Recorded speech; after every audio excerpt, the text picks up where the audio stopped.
नमस्कार। राष्ट्रकवि रामधारी सिंह दिनकर जी की एक पंक्ति है कि हाँ, वसंत की सरस घड़ी है, जी करता मैं भी कुछ गाऊं। हाँ, वसंत की सरस घड़ी है, जी करता मैं भी कुछ गाऊं। कवि हूँ, आज प्रकृति पूजन में निज कविता के दीप जलाऊं। दूरदर्शन मुजफ्फरपुर की प्रस्तुति सृजन में एक बार पुनः आप तमाम लोगों का हार्दिक अभिनंदन है, स्वागत है। हम अपने दर्शक वृंद को बता दें कि यह वसंत का मौसम है और वसंत प्रेम, सौहार्द, उल्लास, हर्ष और खुशी का मौसम होता है। वसंत का नाम आते ही हमारे मन में प्रेम के कई तरह की तरंगें उमड़ पड़ती हैं। वसंत वस्तुतः ऋतु नहीं, हमारे एहसासों का एक ऐसा संबल है जिसे हम प्रकृति के सौंदर्य में और जीवन के उल्लास में देखते हैं, सुनते हैं। आज कुछ इन्हीं वसंत की खूबियों को लेकर, इसके सौंदर्य को लेकर हम आपके बीच आए हैं अपने कुछ नामचीन रचनाकारों के साथ, जहां कविता की बात होगी, गीत की बात होगी, गज़लों की बात होगी। किस तरीके से साहित्य में वसंत का उतरना होता है, हम इसका आस्वादन करेंगे। आइए हम सबसे पहले अपने स्टूडियो में आए हुए रचनाकारों से आपका परिचय कराएं। हमारी बाईं ओर डॉक्टर ममता रानी जी हैं, जो हिंदी और अंग्रेजी की सिद्धहस्त कवयित्री हैं। ये एक नामचीन कवयित्री हैं, प्राचार्य हैं और आज हमारे बीच आई हैं। हम इनका हार्दिक अभिनंदन करते हैं, स्वागत करते हैं। इनके ठीक बाईं ओर डॉक्टर भावना जी हैं, जो हिंदी गज़ल का एक बड़ा चर्चित नाम है। मैं डॉक्टर भावना जी का भी अपने स्टूडियो में हार्दिक अभिनंदन करता हूं, स्वागत करता हूं।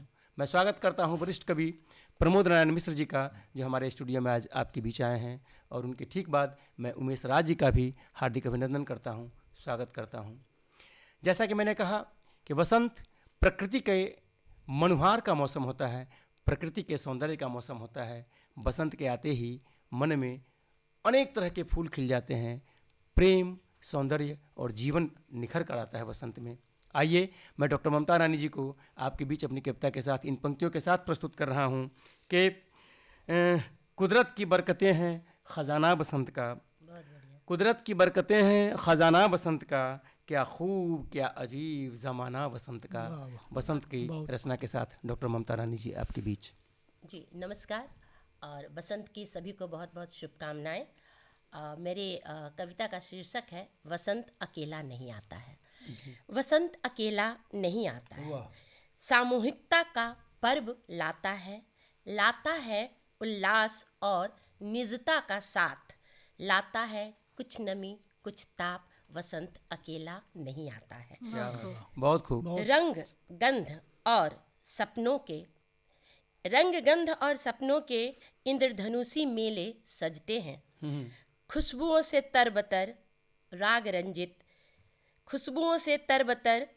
रंजित मन के झमेले भी बजते हैं।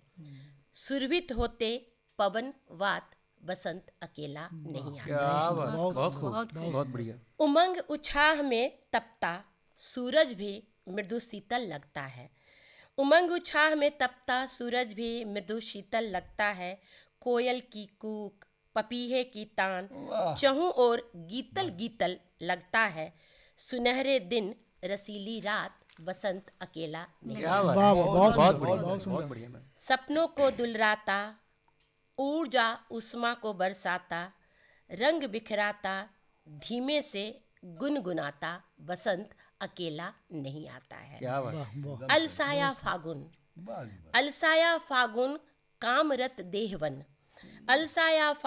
कामरत देहवन, पीली सरसों पर जैसे हल्दी का सगन। धूप चांदनी बन गई, काटा फूल बन गुदगुदाता है। वसंत अकेला नहीं आता है। बसंत आता है तो मन का मौसम बदल जाता है। बसंत आता है तो मन का मौसम बदल जाता है। मन मयूर नाच उठता, यौवन मदमाता है। वसंत अकेला नहीं आता है। आसान नहीं बसंत को देखना समझना, आसान नहीं बसंत को देखना समझना। देखना हो बसंत, समझना हो बसंत, महसूस ना हो बसंत, पाना हो बसंत, तो आँखों में भी बसंत चाहिए, तो आँखों में भी बसंत चाहिए। देखना हो बसंत, पाना हो बसंत, तो आँखों में भी बसंत चाहिए। रंग और गंध के इस मौसम को बड़ी खूबसूरती के साथ अपनी कविता में पिरोया डॉक्टर ममता रानी जी ने। लगा कि जैसे वसंत का पूरा माहौल तैयार हो गया, वसंत का पूरा वातावरण तैयार हो गया। वस्तुतः वसंत रंग, गंध और यौवन के अनुबंध का महीना होता है। हम वसंत का इसी तरीके से स्वागत करें और हम वसंत को अपने जीवन में उतारें, अपनी रचना में उतारें। मैं अब डॉक्टर भावना जी, जो कि गज़ल की एक बड़ी हस्ताक्षर हैं, जिन्होंने अपनी गज़लों में भी वसंत को ढाला है। जैसा कि मैंने कहा कि साहित्य की कोई भी विधा हो, चाहे वो पाश्चात्य साहित्य हो, हिंदी साहित्य हो, गज़ल हो, कविता हो, नज़्म हो, वसंत हर जगह अपनी उपस्थिति दर्ज कराता है। आज मैं डॉक्टर भावना जी की रचना में देखूं कि कहाँ कहाँ वसंत है और उन्होंने अपनी रचना में किस तरीके से वसंत को पिरोया है। डॉक्टर भावना जी, आपके बीच। बहुत बहुत आभार। मैं गज़ल प्रस्तुत कर रही हूँ कि गरम तवे पर जो बूंद छलकी, मचल मचल कुछ दिखा रही है। बहुत सुंदर। गरम तवे पर जो बूंद छलकी, मचल मचल कुछ दिखा रही है।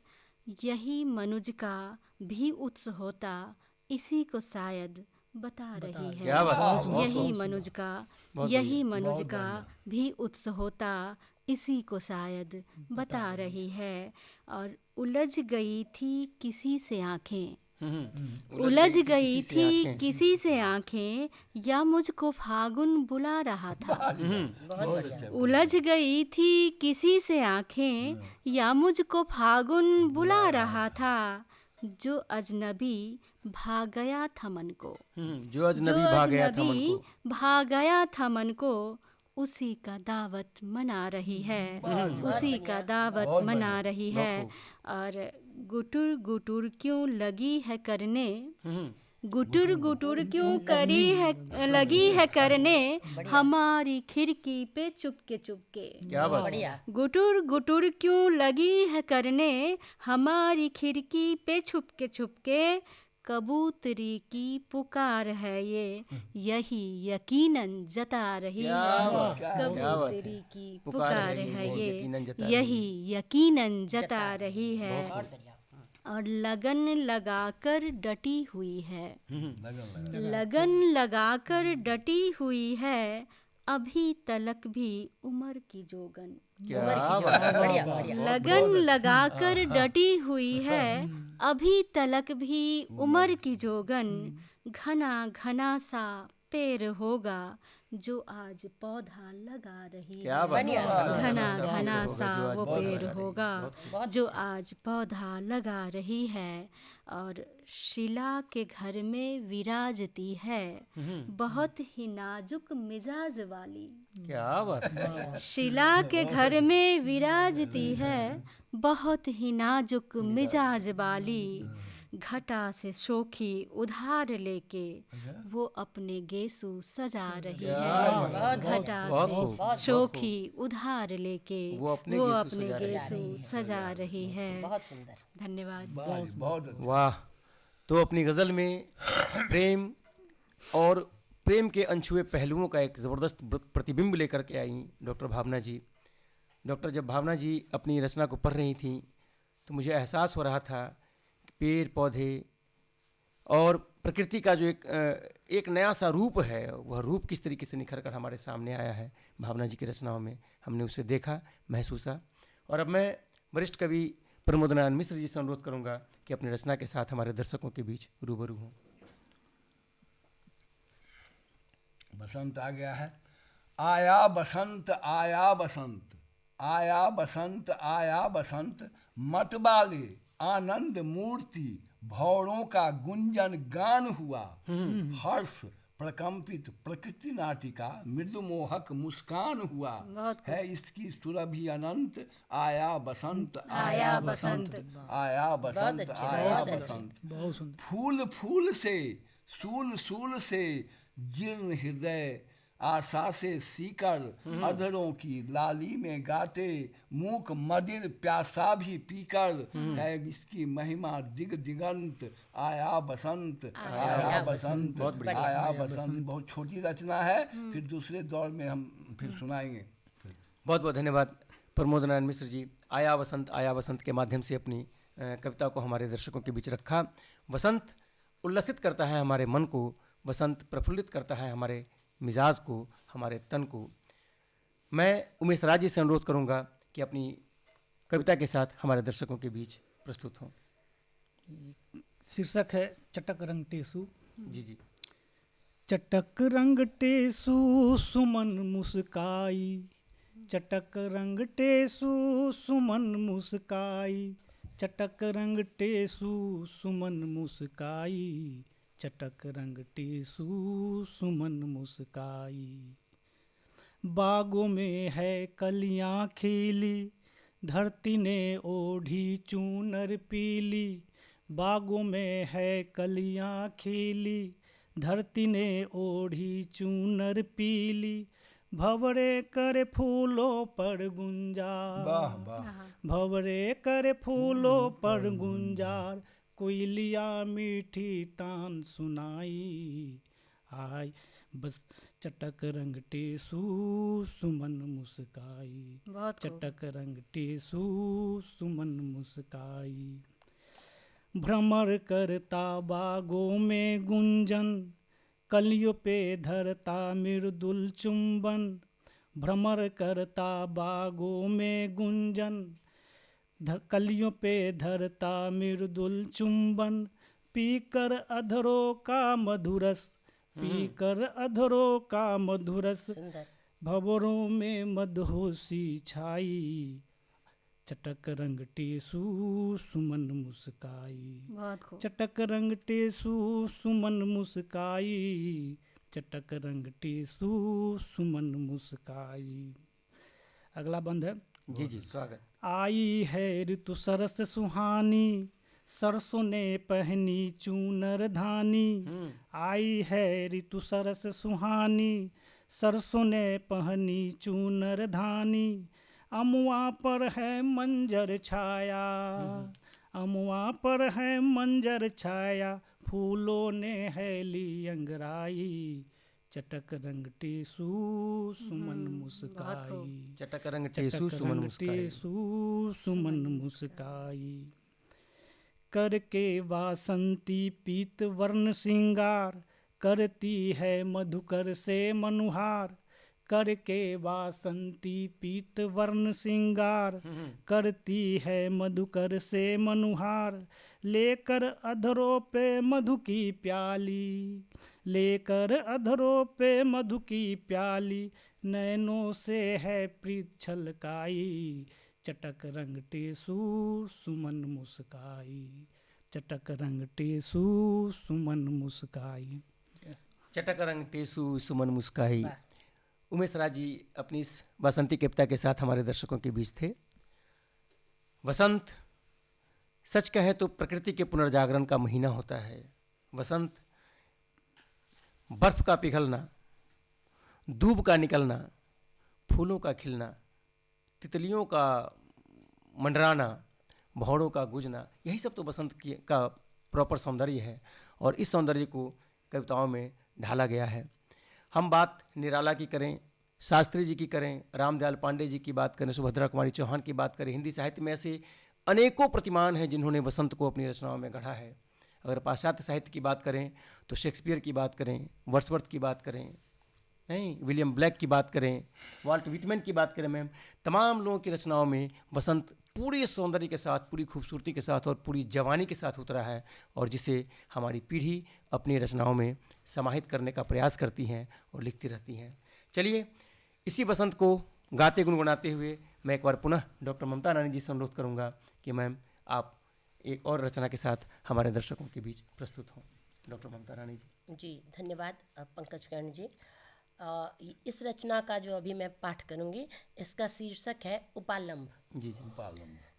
आज अभी जो तुमने कहा वह तुम तक ही है लौट रहा, ये उपालंब देता हुआ क्यों तुमने तब कुछ नहीं कहा, क्यों तुमने तब कुछ नहीं कहा। जब संवेदना थी अनछुई और सपने थे इंद्रधनुषी, जब संवेदना थी अनछुई सपने थे इंद्रधनुषी, जब बिन गाए ही कानों में कूकी थी कोयल सी, क्यों तुमने तब कुछ नहीं कहा, क्यों तुमने तब कुछ नहीं कहा। बहुत बढ़िया। जब तितली के रंगों से मन में मेरे कई रंग बिखरते थे, जब अलकों के इन पेचों से बस हर सिंगार ही झड़ते थे, क्यों तुमने तब कुछ नहीं कहा, क्यों तुमने तब कुछ नहीं कहा।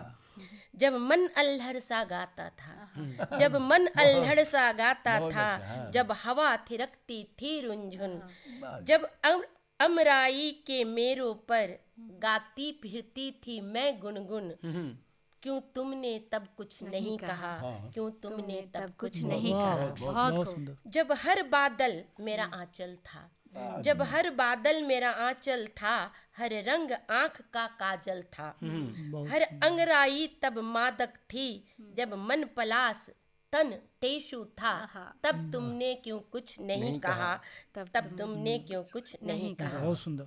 ऐसा न था पहचान न थी, ऐसा न था पहचान न थी, शब्दों की ये जुबान न थी, आँखों से भी कह सकते थे, आँखों से भी कह सकते थे, तब तुमने क्यों इसे छुपा लिया, क्यों तुमने तब कुछ नहीं कहा, क्यों तुमने तब कुछ नहीं कहा।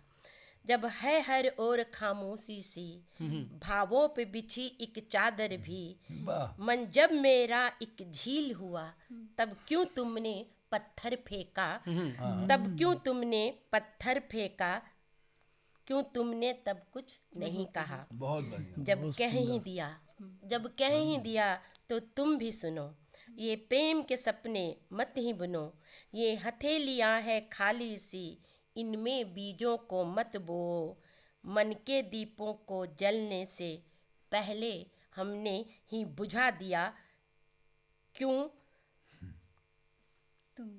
तुमने तब कुछ नहीं कहा, क्यों तुमने तब कुछ नहीं कहा। और आज अभी जो तुमने कहा वो तुम तक ही है लौट रहा, क्यों तुमने तब कुछ नहीं कहा, क्यों तुमने तब कुछ नहीं कहा। क्यों तुमने तब कुछ नहीं कहा। यह जो अनकहा है वसंत का, जो एक जो बड़ा वैल्यू है, एक जो वसंत का प्रॉपर मूल्य है, उसका सबसे बड़ा यही है कि जो हमारे सामने समक्ष है, हमारे समक्ष जो चीज़ें हैं हम तो उन्हें देख लेते हैं, सुन लेते हैं, गा लेते हैं। जो अनकहा है, जिसे कहा नहीं गया, जिसे गढ़ा नहीं गया, हम उस अनकही को सुन लें, उस अनगढ़ को जान लें। बसंत यही तो हमें संदेश देता है। बसंत प्रेम, हर्ष और उल्लास का एक सौंदर्य देता है। बसंत मानव प्राणी का जो एक जीवन के साथ एक सामंजस्य होता है, उसकी भी सीख हमें बसंत ही तो देता है। इन तमाम भावों को अपनी कविता के माध्यम से करी थी डॉक्टर ममता रानी जी ने। मैं इनके प्रति अपना आभार प्रकट करता हूं और एक बार पुनः डॉक्टर भावना जी से अनुरोध करता हूं कि एक बार पुनः हमारे दर्शकों के बीच आप अपनी एक रचना के साथ उपस्थित हों। बहुत बहुत आभार पंकज जी। पुनः मैं गज़ल प्रस्तुत कर रही हूँ कि उसी पुलिया पे क्या बैठा है अभी, उसी पुलिया पे क्या बैठा है अभी, उसी पुलिया पे क्या बैठा है अभी, मुझे क्या याद वो करता है अभी, मुझे क्या याद वो करता है अभी, और हृदय की गति ने हंस के जो कहा है, हृदय की गति ने हंस के जो कहा है, वो लबडब गीत बन बजता है अभी, वो लबडब गीत बन बजता है अभी, और तुम्हारे पास आने भर से सच्ची, तुम्हारे पास आने भर से सच्ची, समय थोड़ा खिसक जाता है अभी, समय थोड़ा खिसक जाता है अभी, और तुम्हारे सामने दुनिया की दौलत, तुम्हारे सामने दुनिया की दौलत महज एक कागजी टुकड़ा है अभी, महज एक कागजी टुकड़ा है अभी, और उगेंगी कितनी फसलें सोच लो तुम, उगेंगी कितनी फसलें सोच लो तुम, जहाँ पानी बहुत ठहरा है अभी, जहाँ पानी बहुत ठहरा है अभी, जहाँ पानी बहुत ठहरा है, उसी पुलिया पे क्या बैठा है अभी, मुझे क्या याद वो करता है अभी, मुझे क्या याद वो करता है अभी। गजल का हर एक मिसरा एक प्रेम से सराबोर, और इस प्रेम में छुपे हुए मनोहार को बड़ी खूबसूरती के साथ व्यक्त किया जा रहा था अपनी गज़ल के माध्यम से डॉक्टर भावना जी द्वारा। वस्तुतः वसंत हमारी चेतना को इसी रूप में स्पर्श करता है। हमारी चेतना को जो छू जाए, हमारी चेतना को जो भा जाए, हमारी चेतना का जो स्पर्श कर ले, वसंत यह भी हमें संदेश देता है। वसंत यहाँ भी सार्थक होता है, पूरी समग्रता में होता है। हम आगे प्रमोद नारायण मिश्र सर से एक बार पुनः अनुरोध करता हूँ, मैं कर रहा हूँ कि आप एक बार पुनः अपनी रचना के साथ हमारे दर्शकों के बीच उपस्थित हों। ठीक है पंकज जी, बसंत आ गया है, जी चारों ओर मादक वातावरण है, लेकिन वो नहीं है। तो श्रृंगार के दो धाराएं हैं, संयोग और वियोग। तो मैं दूसरी धारा से एक कोशिश करता हूँ सुनाने का। जी जी स्वागत। बिल्कुल। भूलूं कैसे यह सोच न पाऊं, भूलूं कैसे यह सोच न पाऊं, इस सपना को कैसे अपनाऊं, इस सपना को कैसे अपनाऊं, भूलूं कैसे यह सोच न पाऊं, भूलूं कैसे यह सोच न पाऊं, इस सपना को कैसे अपनाऊं, चुभती दिल में पिछली यादें, चुभती दिल में पिछली यादें, कहाँ गए वो कसमें वादे, कहाँ गए वो कसमें वादे, कल्पना के शीश महल से, कल्पना के शीश महल से कैसे अपने को लौटाऊं, बहुत सपना को कैसे अपनाऊं, इस सपना को कैसे अपनाऊं, सोचा था प्रेम अमर होगा, सोचा था प्रेम अमर होगा, दोनों का सुगम सफर होगा, सोचा था प्रेम अमर होगा, दोनों का सुगम सफर होगा, दोस्तों के अरमां पूर्ण हुए, दोस्तों के अरमां पूर्ण हुए, अब किससे दिल की बात बताऊं, इस सपना को कैसे अपनाऊं, इस सपना को कैसे अपनाऊं, भूलूं कैसे यह सोच न पाऊं, भूलूं कैसे यह सोच न पाऊं, इस सपना को कैसे अपनाऊं, इस सपना को कैसे अपनाऊं, इस सपना को कैसे अपनाऊं। प्रेम, उल्लास और उत्साह का यह मौसम, बसंत का मौसम, हमारे भीतर प्रेम की सुबुगाहट यूं ही पैदा कर देती है। बड़ी छोटी सी रचना के साथ मैं उमेश जी को आपके बीच प्रस्तुत कर रहा हूँ। उमेश जी, बिल्कुल, बहुत बहुत आपका छोटी सी रचना हमारे दर्शकों के बीच लेकर प्रस्तुत हूँ। शीर्षक है रंगों का मौसम। जी जी। फूल फूल पर रंग खिले, हर सूल को तू भूल प्रिय, फूल फूल पर रंग खिले, हर सूल को तू भूल प्रिय, तन मन सुरभित कर कंचन हृदय पुलकित प्रिय, रंगों का मौसम बाँचे प्रीत, ऋतु बसंती कचनार प्रिय, रंगों का मौसम बाँचे प्रीत, ऋतु बसंती कचनार प्रिय, मदमाती सरसों हुलसाई, पलाश तन अंगार प्रिय, द्वेष भाव सब तज सखी, हर तन डाल गुलाल प्रिय, पाया जीवन छन भंगूर, रहे न हृदय में मलाल प्रिय, अंग अंग मलयानिल गंध, अंग अंग मलयालिन गंध, मन बसे कंत आस प्रिय, मन बसे कंत आस प्रिय, प्रिय मिलन की चाह प्रबल, मदहोश है मधुमास प्रिय, आज की शाम है सुरमई, आ रंग दूं तेरा गाल प्रिय, पी अधरों का तुहिन कन, कर दूं तुम्हें निढाल प्रिय, कर दूं तुम्हें निढाल प्रिय। बहुत बहुत धन्यवाद। प्रेम कविता के साथ थे उमेश राज जी हमारे बीच। वसंत हमारे साहित्य और हमारे संस्कार दोनों के लिए बहुत विशिष्ट स्थान रखता है। साहित्य में बसंत का आना साहित्य को जीवित करना होता है, संस्कार में बसंत का आना हमारे मानवीय ऊर्जा को आगे बढ़ाना होता है। हम बसंत को यूं ही जिएं, बसंत को गाएं, बसंत को अपने जीवन में अपनाएं, तभी बसंत का आना सार्थक होगा। हमारे स्टूडियो में आई डॉक्टर ममता रानी जी, डॉक्टर भावना जी, प्रमोद नारायण मिश्र जी और उमेश राज जी, हम इन सबों के प्रति अपना आभार प्रकट करते हैं और आपसे इस वादे के साथ पुनः विदा लेते हैं कि हम फिर इसी तरीके से बसंत और प्रेम के गीत गाने के लिए आपके बीच उपस्थित होंगे। आपका बहुत बहुत धन्यवाद। नमस्कार। बहुत बहुत नमस्कार।